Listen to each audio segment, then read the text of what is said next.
is in flux. The Supreme Court says a successful independence referendum is a repudiation of the existing constitutional order. Alberta is no longer part of Confederation, and the Canadian Constitution will not apply, except for this section of this Alberta statute.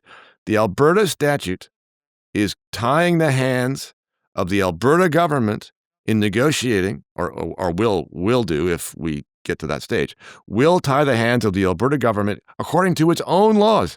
I have to emphasize this. This is a self-inflicted restriction. This is not Ottawa. This is not the Constitution. This is not the Supreme Court.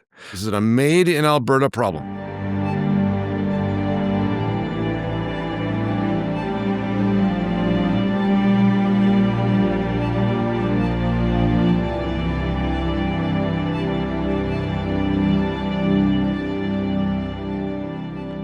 Welcome back, everyone, to the Critical Compass. My name is Mike, and this is my co-host, James, and we are pleased to be joined again on the show by Dr. Bruce Pardy, Executive Director at Rights Probe and Law Professor at Queen's University in Toronto. Thank you, sir, for joining us again. Hi, guys. Great to be with you. Thanks for having me. Great to have you on. So, since the last time we talked, we were we talked primarily about Alberta independence, and it was sort of a budding movement. There was a lot of groundswell happening at the time, and we've sort of gotten a little bit more sophisticated since then. There's been some documents filed, there's been court action, there's been lots of things going on. So maybe you can catch us up with kind of the latest that's going on in the Alberta courts. Right. Well, so the reason that the court is involved is because of a section in the Citizen Initiative Act. Now, so the Alberta government, the Alberta Legislature, passed this statute called the Citizen Initiative Act. And it's a mechanism for citizens to be able to propose questions for referendum to the government, which is great, right? It's terrific. You give more power to the people. But in that statute, there are a number of requirements for being able to trigger this mechanism, which is fair enough. One of those requirements is Section 2.4 of the Act. And Section 2.4 of the Act is a very strange provision. It goes like this. An initiative petition proposal must not contravene Sections 1 to 35.1 of the Constitution Act 1982. Now, that's strange because if you're proposing a question and you're going to hold a referendum on that question, the asking of the question, the making of the petition, and the holding of the referendum, those processes are not going to violate any sections of the charter. So sections 1 to 35.1, that's the charter and Aboriginal rights. So the making of the proposal and the holding of the referendum are not going to contravene any of those sections. Okay? So you think, oh, fine. In that case, there's no problem. Okay? But no, that's not necessarily the conclusion. Because when courts take provisions and interpret them, one of the presumptions is that every provision serves a purpose. It's there for a reason. The legislature has put that provision in there for a reason. So the question is, what does it mean? Now, the chief electoral officer under the statute is authorized to refer questions to the court. And so the chief electoral officer, sees the APP proposed question, sees this section of the statute and says, I wonder if this is okay. So he refers that question to the court, and the court now has the job of figuring out what this provision means and whether or not the proposed question complies with it. So what does this mean? It's not necessarily going to mean nothing. And that's because of the choice of the word contravene. And so we have to figure out, the court is going to have to figure out, but we're trying to anticipate what the court might do in figuring out what this section might mean. Now, note this. The section refers to just sections 1 to 35.1 of the Constitution Act, 1982. Okay? It does not refer to all the other sections in the Constitution. So there's something that this provision does with respect to those sections that it does not do with the rest of the sections. Okay? Now, I want to make a basic point here. Now we're talking about the Charter, sections 1 to 35.1, and some people think, oh, now we're talking about whether or not the question is constitutional, or whether or not it complies with the Federal Clarity Act, or whether or not it complies with the Supreme Court decision about separation. None of those things are happening. This is a question that is contained entirely within the Alberta statute. This is a made in Alberta problem. Nothing to do with the federal government. Nothing to do with the Constitution. Nothing to do with whether Alberta can hold a referendum. It can. It can do that. No problem. This is an Alberta statute. And the Alberta Legislature, under the direction of the Alberta government, has put this section in the statute that is now an obstacle to getting the APP question approved. And we can go further and try and figure out what this thing might mean. But that's the context of the problem. Yeah, so the APP submits their question. It gets referred to the court. Correct. The chief electoral officer there's no decision made, and they didn't make a judgment call on it. But they said, we want to find out if it does actually contravene sections 1 through 35. Correct. And so the fault here, if there's any fault, it is not the chief electoral officer, and it's not the court, because the statute is giving those two individuals the role that they are carrying out. Okay? This section, let's just make this explicit. This section of the Act makes no sense. There's no reason for it to be there, and it's not clear. Okay? So I don't know if it was a blunder or not. As I understand it, it was added very late in the process before the bill was approved. I don't know what the rationale was. I don't know why they chose that wording. It's not clear, and it is causing a problem. Can you go maybe just briefly what the content of that statute is that's causing the problem? Sure. This is the Citizen Initiative Act. There are two statutes in Alberta that are relevant to referenda. Okay, this is the first one. This is the Citizen Initiative Act. This is the one that provides a mechanism for citizens to be able to propose questions to the government to hold a referendum. The Referendum Act is the statute under which the government will hold a referendum. Okay, and that statute has its own requirements. And that also has a problematic section, which perhaps we can get to as well. But those two statutes are different. The one applies to citizens, the citizens' mechanism for making these proposals. And the other one, the Referendum Act, applies to government referendum. Okay. And so right now we're still at the early stage of having this APP question approved under the Citizen Initiative Act so it can go to the government in the form of a proposal, petition, and the government can hold a referendum.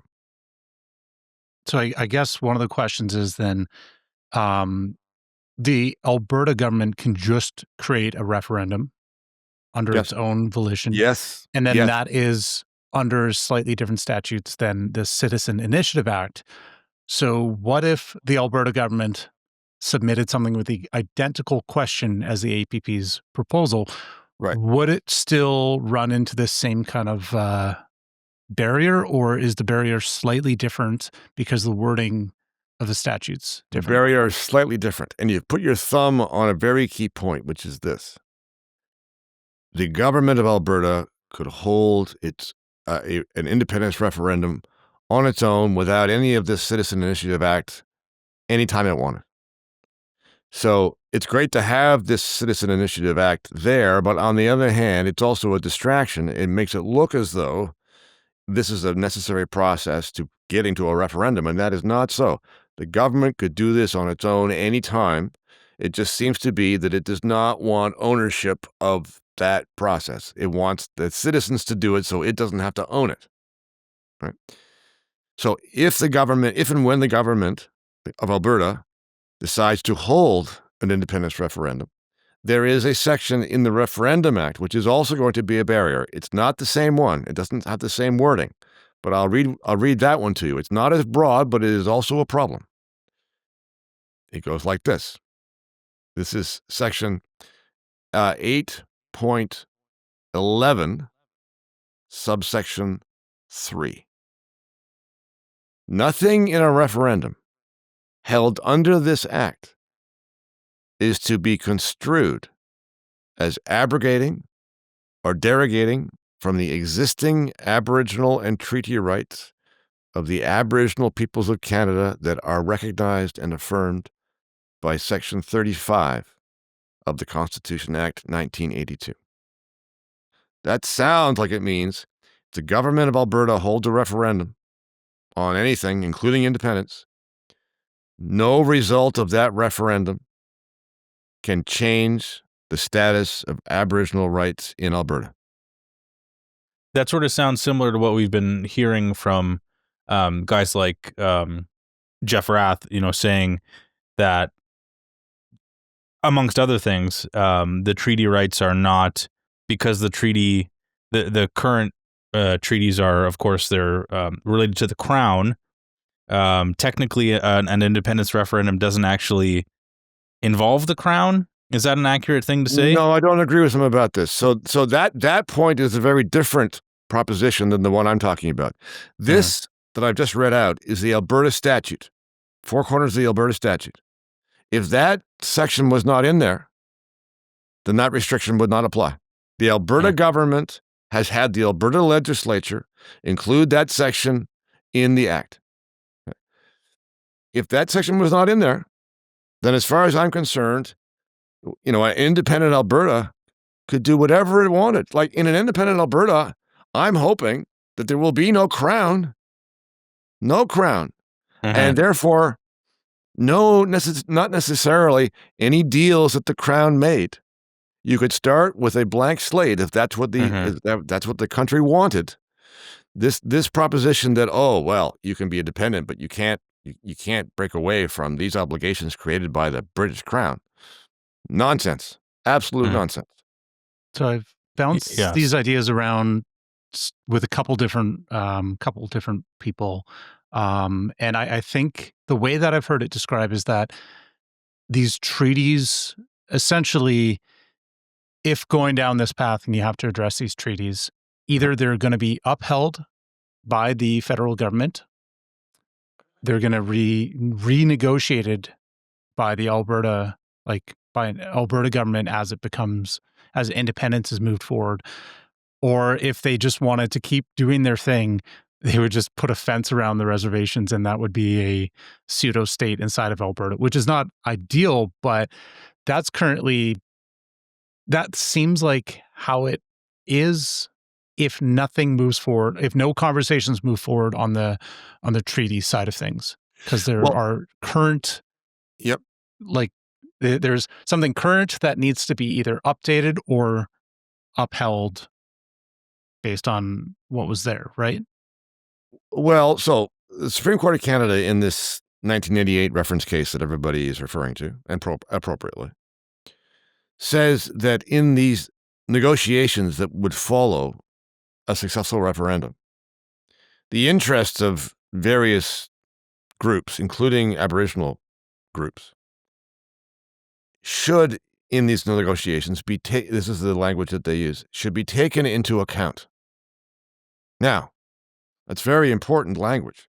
To be taken into account does not mean that their continuation is guaranteed. To be taken into account means you turn your mind to them. You put them on the table, and the two parties decide what's going to happen. So they are very much in flux like everything else. Everything else is in flux. The Supreme Court says a successful independence referendum is a repudiation of the existing constitutional order. That's what we're after. We're after a repudiation of the existing constitutional order. Aboriginal rights are part of the existing constitutional order. And for my money, and I'm not the only one, An independent Alberta should start with a blank slate. And a blank slate means no charter, no Aboriginal rights, no Canadian Constitution. You start from afresh and decide how the country's going to work. And so I do not accept these arguments that, oh, well, you know, we can be independent, but these things are required to continue. They are not required to continue. That's a choice.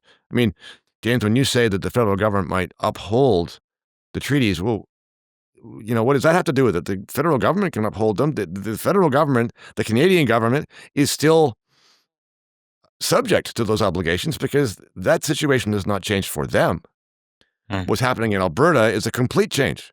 Alberta is no longer part of Confederation, and the Canadian Constitution will not apply, except for this section of this Alberta statute. The Alberta statute is tying the hands of the Alberta government in negotiating, or will do if we get to that stage, will tie the hands of the Alberta government according to its own laws. I have to emphasize this. This is a self-inflicted restriction. This is not Ottawa. This is not the Constitution. This is not the Clarity Act. This is an Alberta statute saying, Alberta government, you may not derogate from these established constitutional rights in the Canadian Constitution. To your knowledge, do other provinces have these same provisions in their provincial statutes? Oh, not to my knowledge. Not to my knowledge, no. I mean, I don't know the full panoply of statutes that are out there across the country, but not to my knowledge, no. So is there, in your opinion, is there any, I guess I don't know the proper legal terminology here, but would there be any room for interpretation in this statute to say if the parties agreed to address in some way the existing treaties, like if they not necessarily held to the wording and the formulation of the existing treaties, but just as long as there was a legal acknowledgement and an agreement moving forward, like, is there any wiggle room in that, or does it have to be linked to a Canadian Constitution? I'm not sure I understand the question just yet. So maybe to say a different way, if I'm understanding correctly, there's a provision in Alberta legislation that is seemingly inextricably linking any further movement towards independence with a Canadian Constitution that we wouldn't be recognizing as an independent nation. Right, yes. Now, is there any play in the wording, in your legal opinion, of that statute so that a person could reasonably interpret it as, well, it's not saying that we have to proceed linked to a Canadian Constitution, just that we must carry forward with the same obligations, rights, things like this, that were present in the Canadian Constitution as an independent country? Right. Well, so that's a very interesting question. So I'm going to read the section again, and you can tell me what you think. What is the answer to the question that you just posed? Here's the wording. Nothing in a referendum held under this act is to be construed as abrogating or derogating from the existing Aboriginal and treaty rights of the Aboriginal peoples of Canada that are recognized and affirmed by Section 35 of the Constitution Act 1982. So, well, I suppose just hearing it that way, and maybe this is obviously a layman's interpretation, could you not say that could your response not be, okay, as part of our Alberta Constitution, we adopt the exact same wording, responsibilities, rights existent in the Constitution of Canada now, but as only applied to the new Constitution of Alberta, and then it's done. Then the link is severed. Oh, that's possible. That's quite possible. It's feasible that action would comply with that section. That's quite possible. But as the question that follows, thing, right? The question that follows that is, so that question is now being decided for you. Mm-hmm. It's effectively already been decided. But, so what the statute is saying is to all the Albertans who might vote in this referendum, sorry, you are not allowed to express an opinion about whether Aboriginal rights as they presently exist are going to continue in Alberta. They are. Right. Right? So here's one question, and maybe this is more of the timeline of it. Does that exclude any part of the negotiations from reframing those questions? Because the referendum itself is one thing. The negotiations, that's another, that's down the line. That's downstream from a negotiation. So it depends on, this is where like looking at the whole process versus these isolated slices. I feel like sometimes it's hard to know how much the tone is set from one stage to the next. Yes. And how much is brought over. But essentially, I'm wondering, as long as, let's say, if it's just the APP's question, do you agree that Alberta should become a sovereign country and cease to be a province in Canada? Yep. Nothing there actually, again, says anything specifically about breaking treaties. Right. That question's still left over. So it's not actually in violation of that yet. Because that's left to the negotiations. Right. So is it actually hamstringing that referendum to the degree that, like, well, let's just play this out, though.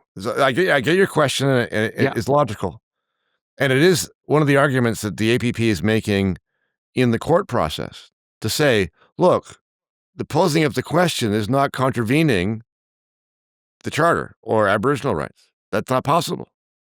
So everything is fine.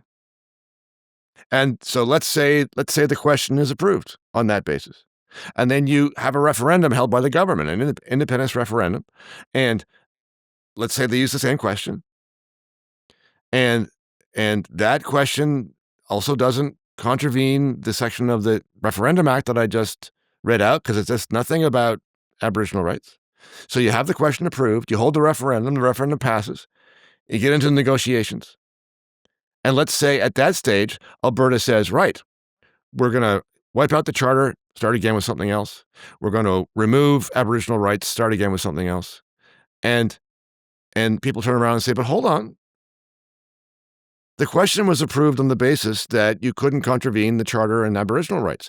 And the referendum proceeded on the basis that nothing that we were voting on could abrogate from Aboriginal rights. Right? So what you've done now is you've undermined the legitimacy of your negotiating position. Right? If you just ignore those two sections and say, well, this is not the stage where that's relevant. It's not possible at the stage of proposing a question to contravene the Charter. And it's not possible at the stage of holding a referendum to derogate from Aboriginal rights. Well, therefore, these sections don't mean anything. And sections mean something. Right? The court is not likely to say, don't worry about it. The section doesn't mean anything. Let's just carry on. Okay? The court is going to look for what is the section supposed to be doing. And so one of the possibilities is that the section is supposed to be restricting the question to amend, so back a step. This Citizen Initiative Act lists 3 different kinds of proposals: policy proposals, legislative proposals, and constitutional proposals. Okay? So if you're doing a constitutional proposal, which is what the AP question is doing, you are proposing to amend the Constitution. And that's the question that you're asking, whether it's full-blown independence or whether you're, suggesting to amend some other, small piece of it. What does the section mean? What is it trying to do? What was its purpose? And one of the possible answers is it's trying to restrict questions that propose to amend those parts of the Constitution. You can amend any part of the Constitution you want, but not those. right? Those are non-negotiable. In other words, you can propose to amend the division of powers between the province and the federal government because that's in section 91 and 92. But you can't propose to do away with free speech. And you can't propose to do away with Aboriginal rights because those are listed in the section. That's one of the most likely conclusions that the court is going to come to because the section's got to mean something. Would you I don't know if you would know off the top of your head like what the process might be for amending the Referendum Act in itself to modify or remove that clause, not in a way of saying no, now you can remove Aboriginal rights, but rather you unlink the requirements to be unlink the requirements. You know what I'm asking? This is exactly the case I'm trying to make. That the Alberta government, number one, those two provisions shouldn't be there. Mm-hmm. And number two, to get around them, the Alberta government needs to repeal them. Those sections, not the statutes, just those sections. Right? Do they have the power to do that without? Of course they do. Easily because they have a majority. In the legislature, they can do it fairly easily because they just did that by putting the amendments into the statute in the first place. Mm-hmm. Right? So this is a real inflection point, if you like, or a test. They can get rid of those sections. If they choose not to, it's because they don't want to. Okay, so, and sorry, James, I'm sort of stacking questions, but I'm on a thing here. I'm on a train. I got to go with this. Would it be fair to say that if you were maybe in the mind of Danielle Smith, you would be looking at it in a context of, well, we're going to lose more. We're going to lose the public argument. We're going to lose the support of the public if we are seen to be amending this because it's going to be twisted into a anti-indigenous argument. And so what they're hoping is let's just do the referendum. Let's hopefully get that passed. And then we can figure out constitutionally how we have to figure out this subsection. That could well be. I would not be surprised if that was part of the reasoning at all. But they're setting themselves up for a problem, right? So let's say you hold the referendum and the referendum passes, and you're now in negotiations with the federal government. And the Supreme Court has said this is a political negotiation rather than a strictly legal one. But you're at the table, and at the table you say, right, well, we're going to do away with Aboriginal rights. Okay, what's the response going to be? It's like, well, hold on. Your own law says that will not be one of the results of the referendum. So our position is that you're obliged to carry on the regime that exists in the Canadian Constitution, right? I mean, and that's a good response. Like, how come now you can change the goalposts that you set up yourself? We did not impose these goalposts on you. You did it yourself. You held a referendum. You are now endangering the legitimacy of your own question because you're now proposing essentially to breach your own statute. And once you're there, it's going to be if you're scared of repealing the section now, why would it be any different when you got to the negotiating table and you have to say out loud, we are going to end Aboriginal rights? Okay? That sounds very unlikely to me. In other words, the question about Aboriginal rights, I think, needs to be confronted now. So it does seem like it is a game of chess where each one of these moves, there's no like simple, we just do this one move and everything works out. There's like, it's muddy along the way. Yes. Things are going to be contested. Yes. We're going to have disagreements. Yes. And there's different interpretations as well. And so this is also the stress test of if you're going to build a nation, yes, you have to go through these growing pains. This is part of the process. Yes. If it was easy, then that's right. Then everyone would do it. And these could be quite minor in the scheme of things. We haven't even gotten to the stage of the of those interests that oppose the whole project of being, in the game yet. This is the irony about this court process and so on. As I said earlier, this is all self-inflicted. This is all made in Alberta. The federal government's not even involved yet. There haven't been any objections to the process yet from that quarter. So this is just the beginning. So I've two points. It does sound like from kind of what I've heard from the APP, it almost seems like the way that they would phrase it, or they would propose or frame the situation, is that if anything was to change with treaty rights within Alberta, they would say they can be upheld with your existing, because they are currently existing within Canada. And again, let's listen. We've all seen the brief that the APP has submitted to, with respect to the court hearing. Let's just read what they say on this question. Okay. This is paragraphs 143, 144. Should Alberta lawfully pursue independence in the future, the obligations arising from these treaties, that is, Aboriginal treaties, would continue to exist under both domestic and international law. Just as Britain imposed binding obligations on Canada, Canada in turn can impose such obligations on Alberta in favor of Indigenous peoples. These obligations are tied to the Crown itself, not the provincial government, and are not diminished by constitutional or political change under the Constitution of Canada. Accordingly, treaty rights will remain their full legal status, whether held by Canada or a future independent Alberta. That is the APP position, according to its brief.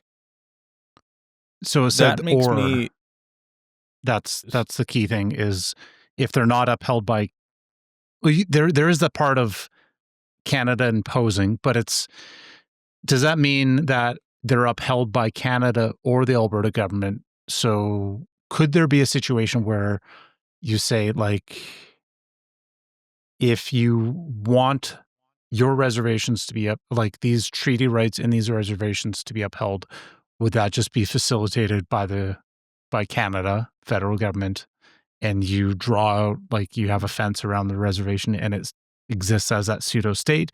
Like, right. This is where some of this language is like, well, it again. Yes, well, it's possible, right? I mean, complicated.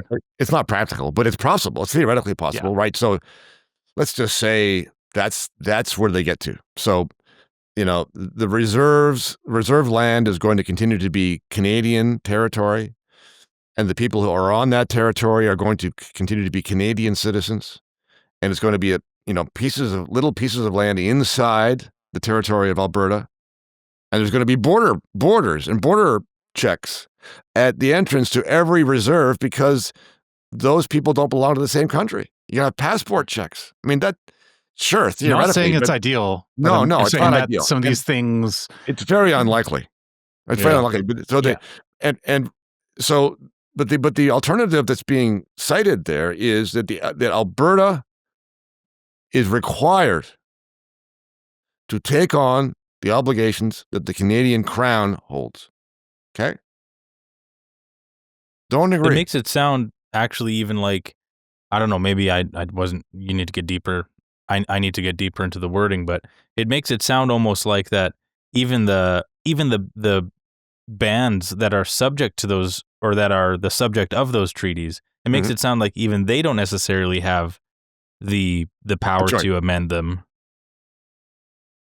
I don't know about that. Yeah.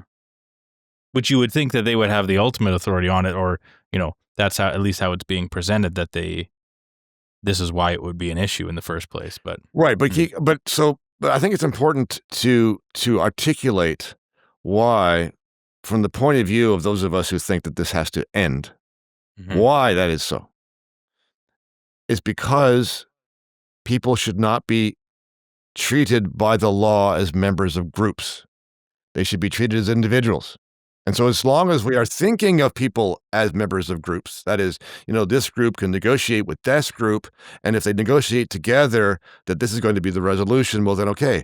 No, that is embracing the problem. The problem is treating people as members of groups. The fact of the matter is that if you're in a country, a free country ruled by the rule of law, then the law applies equally to everybody, and we don't count genes or lineage or ancestors or histories or group belongings. We are all people. And this group negotiation thing is not appropriate. Yeah, it's a non-starter, at least from a first principle standpoint anyway. Yes. But I guess I would ask, there are, like, we can see, in any neutral objective observer can see that the treaties do not actually provide much of value to a modern day indigenous person on a reservation. In fact, they may actually act as an impediment to their flourishing. Yes. Now, and a lot of indigenous people would agree with that. Yes. But for the maybe the band leaders or the chiefs or people in the reservations who do seem to have some sort of remaining loyalty or allegiance to Canada in general, what would your elevator pitch be to somebody like that to sell them on an independent Alberta?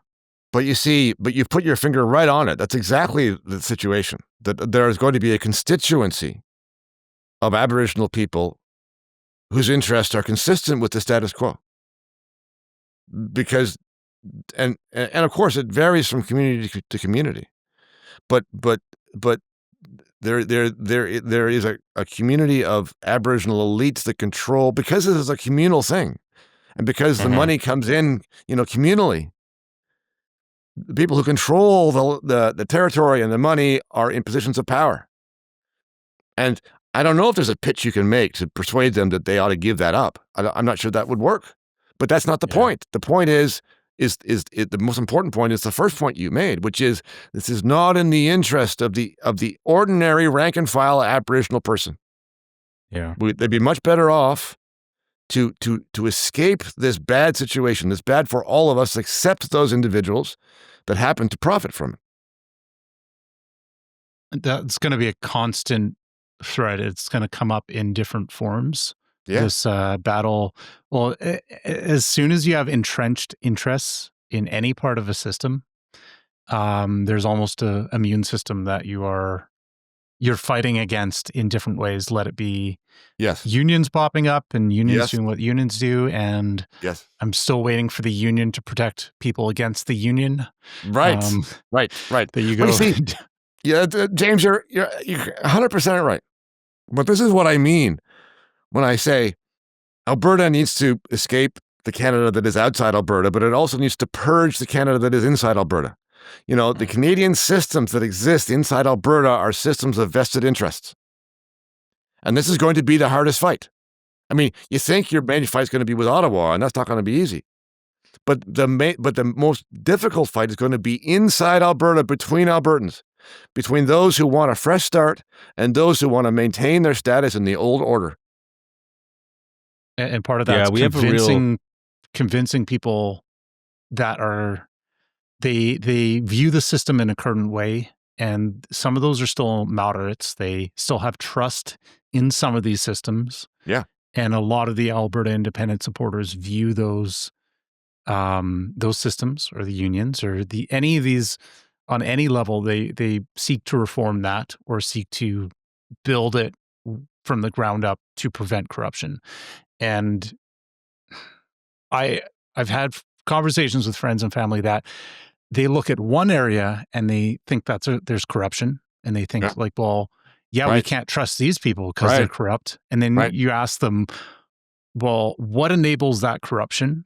What's preventing anybody else from wearing any other colored shirt from being corrupt in that same position? And just because that person wears a different colored shirt than you, votes a different way, like you're against them in this form, but you're not like, what would it be different if the tables were like, if everything was flipped? And we talk, like Mike and I, we were talking right after the Alberta Next panel, when you had NDP hecklers and you had everybody upset over that, and nobody seemed to be voting for increasing Alberta's sovereignty.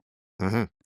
And I can kind of understand that, because right now there are liberals in power at a federal level and these evil conservatives, the UCP, that they can direct all their anger towards on a provincial level. But I was really curious on, would they have the same position at a principal level if the conservatives were in for the last 10 years at a federal level, and you had NDP with a 5 or 10 year rule in Alberta currently? Mm-hmm. Would they now think that more autonomy, more sovereignty at a provincial level is a good thing? Right. So do they care about those principles, or is it more that they're fighting against those that they perceive bad? And if that's the case, you still have to frame it in the way of, well, rather than just directing it towards this group bad, that group bad, can we look at what system enables these groups to become corrupt and have these kind of have these negative effects of that group being in power? Because you don't want your enemies to have the power that, sure, it feels great when your guys are in power and they can pass something and shift things for your benefit, but if somebody else gets in, now you're screwed. And this is what we need to remind people of. It's exactly right. It's a good way to articulate the test about whether your system works to protect you. If your system is in place and you assume that the people who occupy the powerful positions are your opponents, and the thing still works, then you got something. If not, it doesn't work yet. Are you, Bruce, are you familiar with the Gell-Mann amnesia effect? You heard this term? I don't think so. It's named after a physicist named Murray Gell-Mann, Gell-Mann. It was coined by Michael Crichton. Oh, yes. The author, Michael Crichton. And he says it's the Gell-Mann amnesia effect, and he says it's you read a newspaper article about a topic that you happen to be familiar with. You have to happen to have yes, some I have heard knowledge of on. this. Carry on. Yes, go on.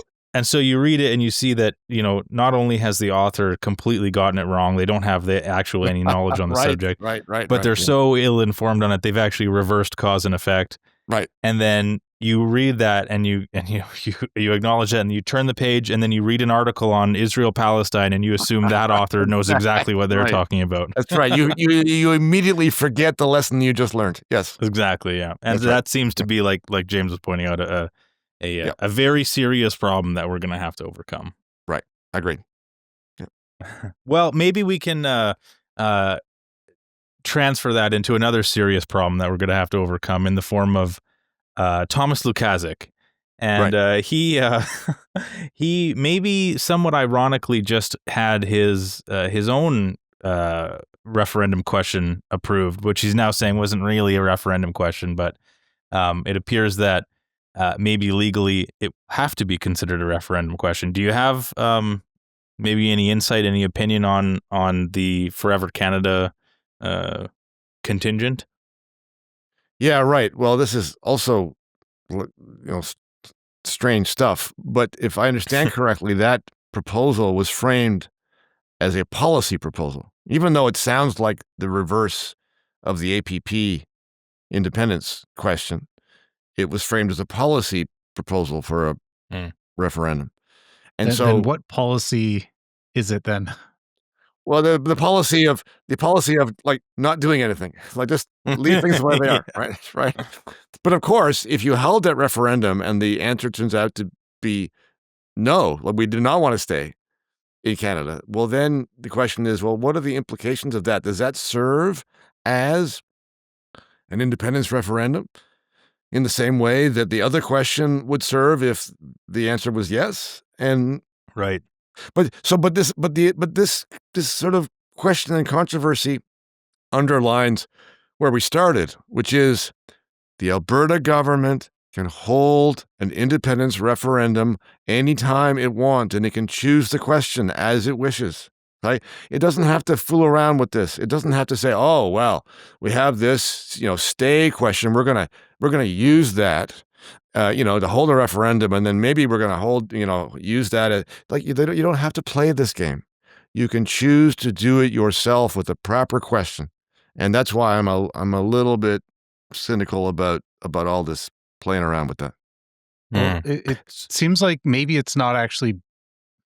Well, the Forever Canada was meant to, and it's been stated in public. They've mentioned that it is meant to combat the APP's question. It's meant to be a deterrent because they want to stay in Canada, and that's the purpose. So it's already a not a good faith exploration. It's not a good faith use of a petition, but they did mark it down that they want a referendum, and then they walked that back. So on the petition, it's marked with that. So again, not a genuine, if they're able to change their mind on there, but what it almost seems like is that the UCP might just look at that and like, okay, well, they collected signatures.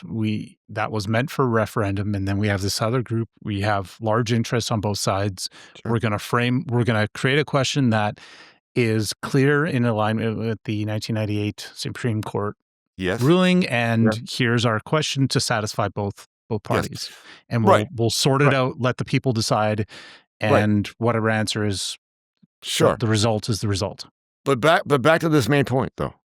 So if the government chose to go ahead and hold a referendum, which it is entitled to do,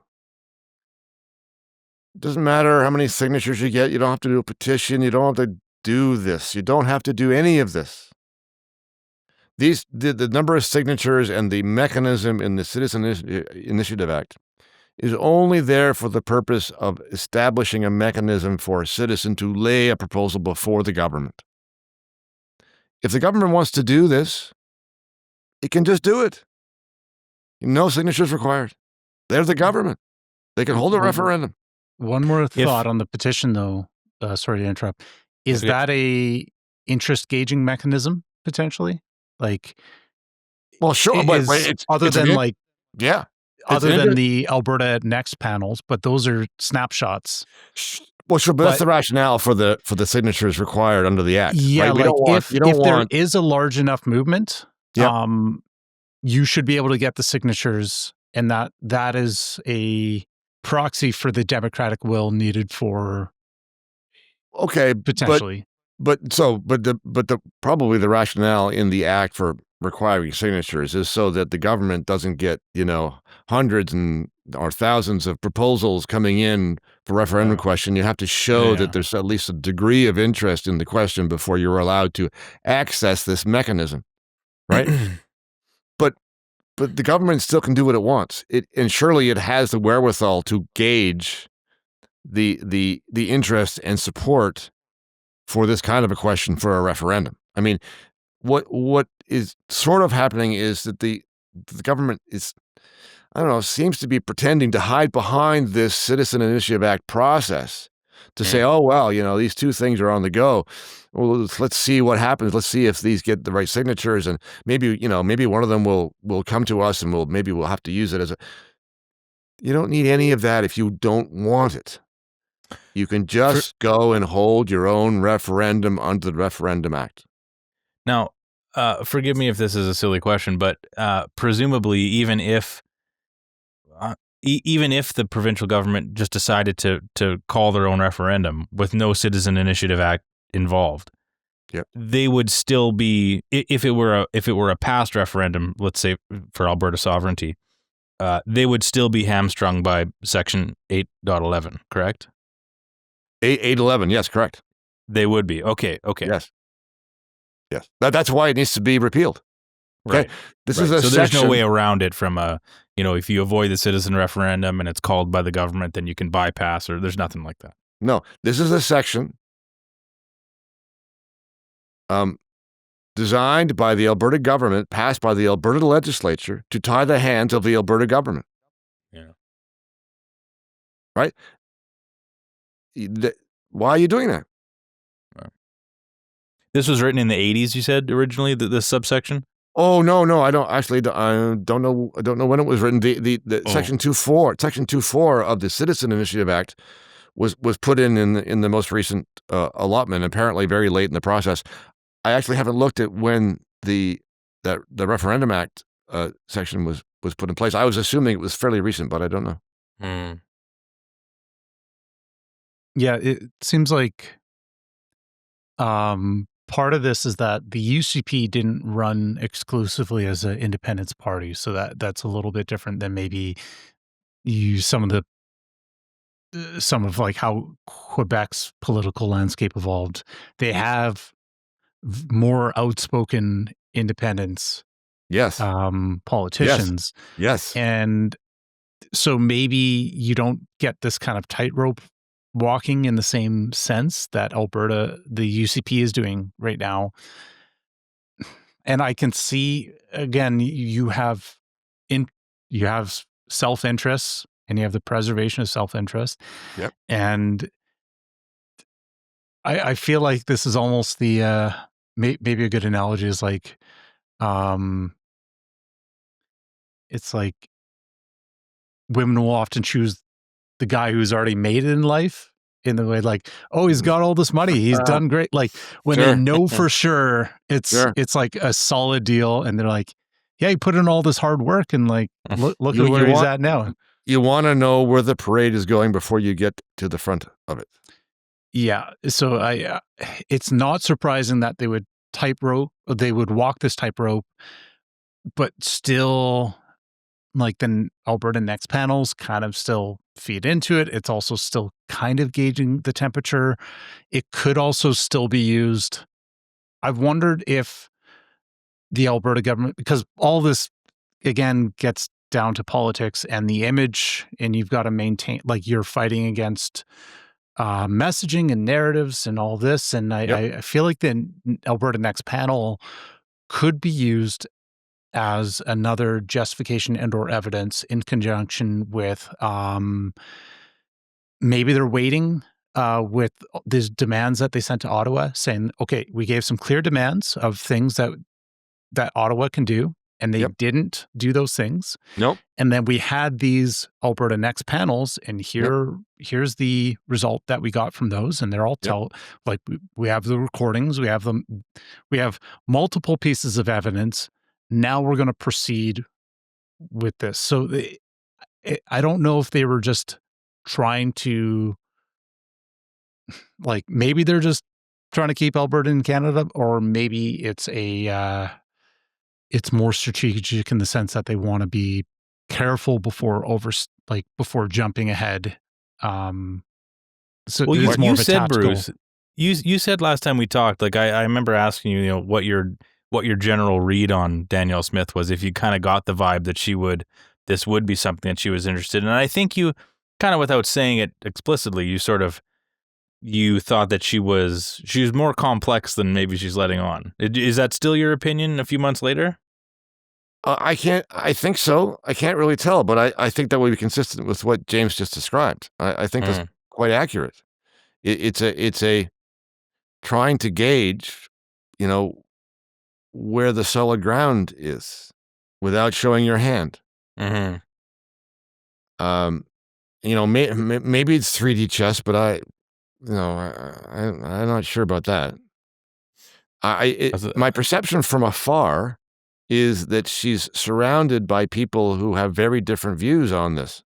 Mm-hmm. And there's probably a lot of battles going on behind the scenes. Just a guess on my part, but I wouldn't be surprised. But a lot of the activity really is a distraction. I mean, these Alberta Next stuff. So you send a letter to Prime Minister Carney. You say, here are your 9 things that we need to see. Those things don't happen. You do Alberta Next panels that talk about, provincial police and provincial pension plans and so on, all of which are already within provincial jurisdiction, and you can do it now if you want to. So that's not about independence. And I've heard that there might be conceivably a referendum, a government referendum, put forward on these various, related Alberta Next issues. Okay. And we all know that is not an independence referendum. That does not comply with the Clarity Act or the Supreme Court reference. So, all of that, if all of that comes to be, if all of that is true, that is avoiding the independence question. Yeah, as like a sort of a Band-Aid sort of solution. Like, look, we couldn't go all the way, but here you got this. You got the APP. You got the provincial police. Yeah. You got Ottawa off your back a little bit. Consolation prize, and actually you haven't really gotten Ottawa off your back at all. All you've done is take back those things which you were always able to do anyway. Yeah, I wonder if there's an aspect of it where it's maybe a bit educational as well as like a temperature check. It's maybe more of an educational piece too, of like, hey, listen, we're not inventing this, like this concept of, we actually do have this within our jurisdiction. Just the political literacy of the average Albertan and the average Canadian is so low that we need to put these things in the public consciousness before we can even begin to have a nuanced conversation about it. I don't disagree. That makes sense. But here's the way you could do that. You could be clear about it and say, a provincial police force is within our jurisdiction. We just haven't done it until now. Should we do it now? Like, okay, that's clear as a bell. No fussing around. Let's not pretend there's a boogeyman out there in Ottawa preventing us from, insisting upon our provincial jurisdiction. Nobody is doing that. Nobody is saying, even people in Ottawa is saying, oh no, Alberta, you're not allowed to do that. That's not happening. Yeah. Okay, this is a boogeyman. It's a false opponent. There are coupled together with other Ottawa problems, because there are some things that are listen, don't get me blocked wrong. from Ottawa. But 100%. Including it in the next Alberta Next panel kind of shifts it to in the same territory. It's like, this is an Alberta problem that we have to fix. So I don't know if this is the calculation. And don't get me wrong, there are some huge, real problems emanating from Ottawa. No question about that. But by mixing them in an unclear way, I mean, maybe the calculation is, well, we can end up here with, a decision to do our own police force and to do our own pension plan, and it will look like we've had 2 victories.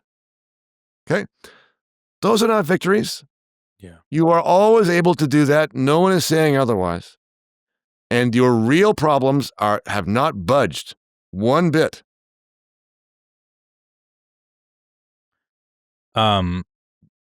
Would it be your... Okay, so maybe to put it in a nutshell here. So are you saying that before we even start to really consider like laying the groundwork for when the referendum is going to happen, is it your opinion that the Alberta government needs to essentially just sit down, suck it up, and say, we are repealing these sections that are standing in our way, we'll take the public backlash as necessary and deal with it so that we can proceed with a clean referendum and not have this hanging off our backs? Yes. What do you think the likelihood of that is? Give it a percentage likelihood. Well, you might be right politically, but this is one of the litmus tests along the way, right? You have these 2 sections, one in each act, that are simply obstacles to a clear question. They're a complication you don't need. Well, why have them in there? It's a litmus test. If the Alberta government is not willing to get rid of these 2 sections, that is telling you something. So in a couple weeks, depends when this full episode gets out. So maybe a week from now, but when the APP's submission gets reviewed and the court's going to make a decision, Right. I almost see that there's like 3 possible ways it could go. They could say that, okay, your question is unconstitutional and you cannot proceed. Well, not unconstitutional though. No, not unconstitutional. Like it's invalid based on. Yeah, sorry. Right. Yeah. It would be. Yeah, it would contravene, therefore be invalid. So they might say your question's invalid. Let's say it would be inconsistent with that section of the statute. Yeah. Okay. Or they might say everything's good. Your arguments were solid, and you clearly laid it You're free out, to go. and Yes, we that's did the correct. we did the double check. Right. Or there could be somewhere in the middle where they say you can proceed, but with these constraints. Right. And until we see what kind of result we get, we're not quite sure yet.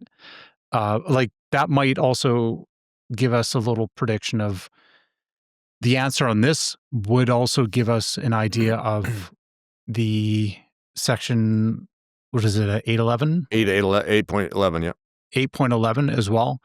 If the Alberta government submits something, partially this is down to interpretation, and if they're Yes. leaning in that way on the interpretation in It's- the citizen. It's possible, but keep in mind though that the Section 2.4 in the Citizens Initiative Act is much less clear than the section in the Referendum Act 8.11. That section in 8.11 is actually pretty explicit. Mm. So yeah, I guess then moving forward, again with it being a chess match, and you've got all these moving pieces. Sure. We have one component which is just getting the democratic will. So just having these conversations, spreading the word, getting people thinking about these things. Partially because even I try to balance out optimism with pessimism, because these kind of roadblocks, when identified, almost paint the case for the need for independence along the way. If you're like you're seeing these the entrenched bureaucracy fight this in real time, and you're like, okay, well, we need to fix this. Right. And the more it pushes back, the more you're seeing it will help convince people as well. Right. So I think it's good that we're having these conversations. Got to balance out the black pills, because I know sometimes these hurdles come up, and people, when people are burnt out from COVID, they're burnt out from the election, and they see these things as a very much defeatist. And I know you treat these things kind of more through an academic. You're looking at first principles, and you're saying, like, given this, that, and these other principles, how might this interfere? I did see you got a little bit of pushback with your article, but that was right when the APP was still working on their submission, and there's still some unknowns. So it's and of course, it's actually very difficult to predict what a court is going to do. So nobody, including me, knows exactly what's going to transpire. And the job that the APP has been given in this court process is unnecessary and unfair. I mean, this, as I said, this section shouldn't exist. And to try to argue about, why it doesn't mean this and it means this instead is, given the wording, is very difficult for them to do. So, I hope it goes well. I would like to see a different result than I expect. Mm. That's what I was going to ask you. I was going to ask what your, if you had to make a prediction. Well, I was going to ask you two things. I was going to say, because I kind of think I know the answer, what your prediction is for how this, what the court is going to say, and then a follow-up question to maybe, just to be respectful of your time, because we've had you for over an hour now, what would be some parting thoughts of positivity for the movement that you can inject into this otherwise very academic and maybe a little bit bummer of a conversation? Oh, sorry, what was the first part of the question? Well, what you anticipate the court's response to be, and then a follow up of what the hopeful response would be. Right. Okay. So the amicus brief in the hearing, which I've read, and the individuals who are the friends of the court have a much different perspective on independence than we do, than I do. I disagree with them about the desirability of independence completely, but their legal argument, the way they set it out in the brief, does make some logical legal sense.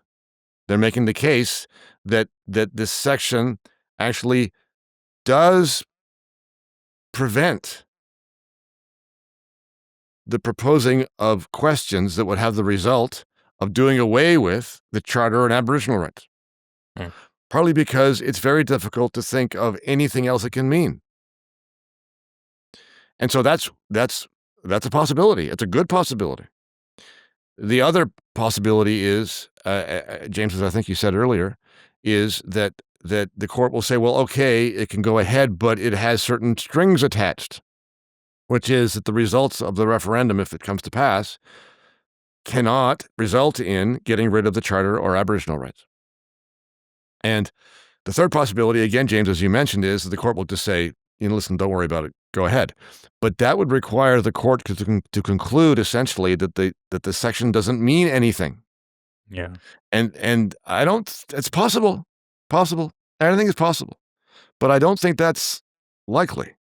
It maybe not mean anything. Maybe they clarify what contravenes in what context, like potential versus actual. But yes, could you right. imagine a question that would directly contravene at that moment versus the potential?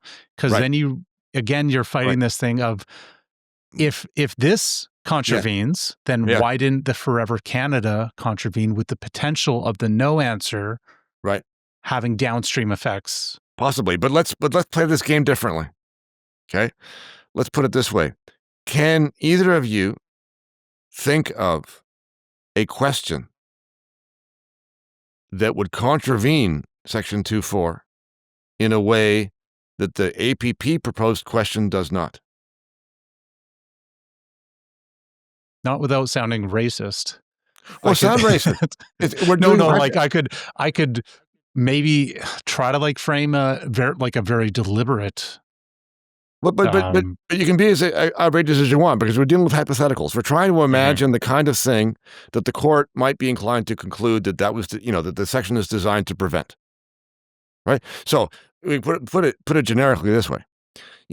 Section 2.4 was designed to prevent the outrageously unconstitutional proposal going forward that does X.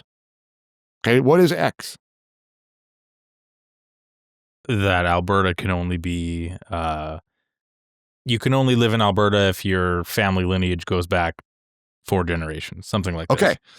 Okay, but good. In this sense, that's a good example of a question that would be outrageous. But if that's a constitutional proposal, then what it means is that it would be proposing an amendment to the Constitution that would allow that result. So, for example, that one of the sections it would have to amend or repeal is Section 15.1, equal application of the law. Okay.